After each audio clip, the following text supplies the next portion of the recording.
So the star of today's recipe is this gochujang. Excuse me if the pronunciation is awful. That's probably the best that I am going to be able to do with the pronunciation. Should I try again? Gochujang? Gochujang? Comment below and correct me if you want to.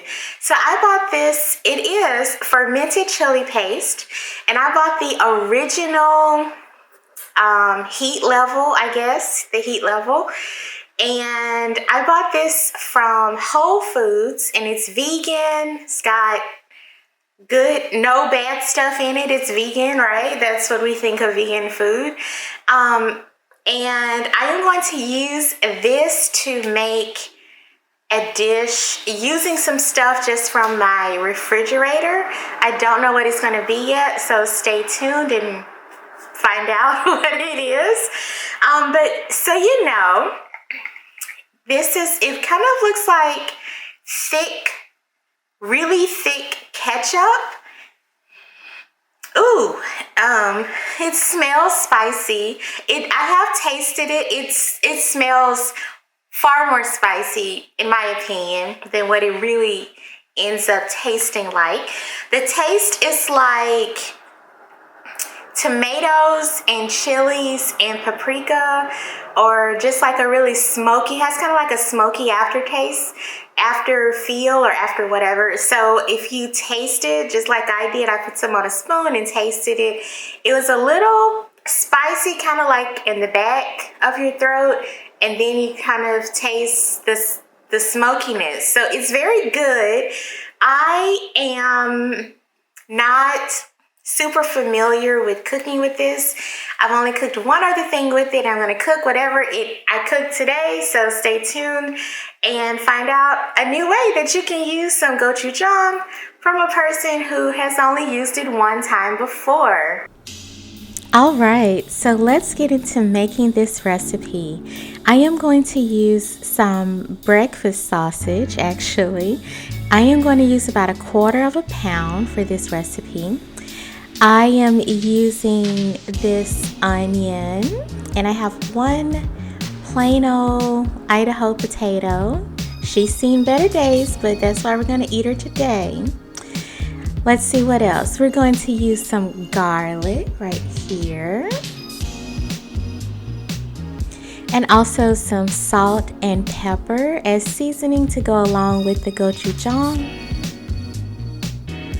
Of course, we're going to use the gochujang, the fermented chili paste, in the original spicy level. And in this little bowl here, I have some coconut milk. I think that's what it's called on the can. So it separates into the liquid and the solid part, especially if you haven't mixed it up. So that's what that is. You could also use some cream or a splash of milk. I'm also going to use some chicken broth to cook the potatoes, and I am going to serve this with some broccoli. That still looks okay, but it was starting to look a little sad. So the first thing I'm going to do is to start the water to boil to steam my broccoli. So when I am ready to steam the broccoli, the water is boiling and I can just go ahead and start. So I'm just starting that to boil first. I lost my footage of cutting up the potatoes, so just cut your potato up and add a little bit of oil to the pot and add the potatoes there so they start to kind of fry. After you do that, then just chop up your onion. As you can see here, I'm using maybe about 1/4 or 1/5 of an onion. So you can see here, just chop up the onion, put the potatoes in the pot with the onion, and add a little bit of chicken stock as the potatoes are starting to fry.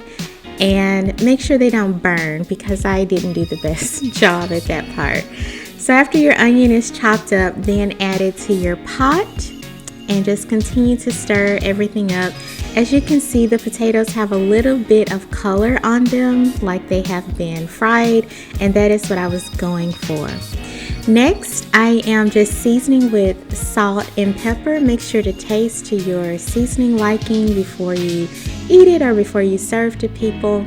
And I'm just going to let the potatoes cook in the seasoned chicken broth until they are fork tender.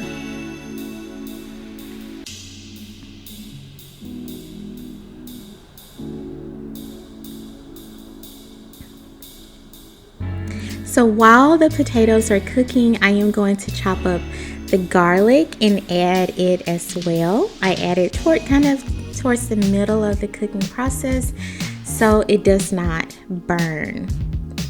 Next, I am going to add the sausage. So this is bulk mild Italian pork sausage, cutting it in a weird way with my knife, the back of the knife.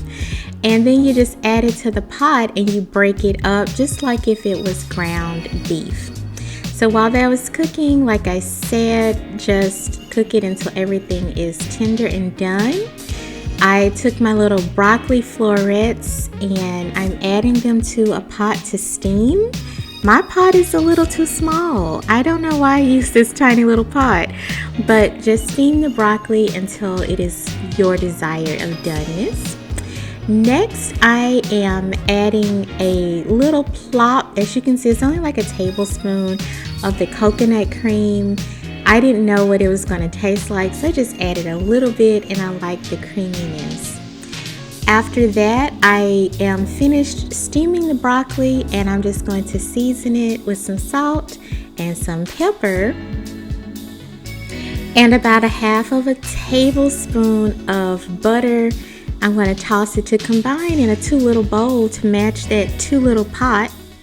And now it's time to plate it up. So I have my seasoned broccoli with a little bit of butter. That butter is optional, but you can treat yourself. And then at the end, this is what everything looks like. You can see the potatoes, the sausage, the onions, the garlic, the seasoned broccoli. Everything came together in a very nice way. And here's what it looks like next to a window that I can't open because it's too cold. So let's take a taste test.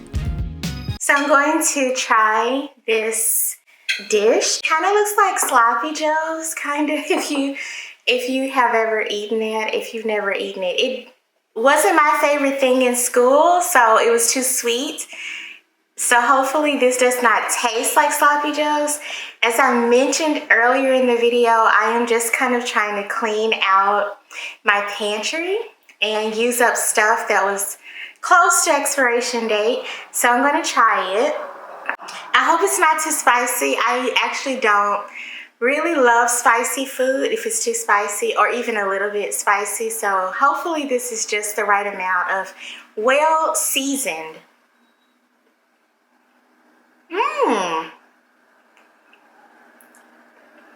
It's not too spicy. It's good. It needs a little salt. So I suggest that you definitely taste it for your seasoning liking or whatever. But it has very good flavor.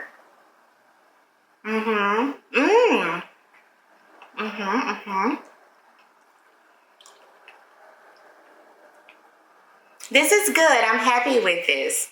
Of course, the broccoli.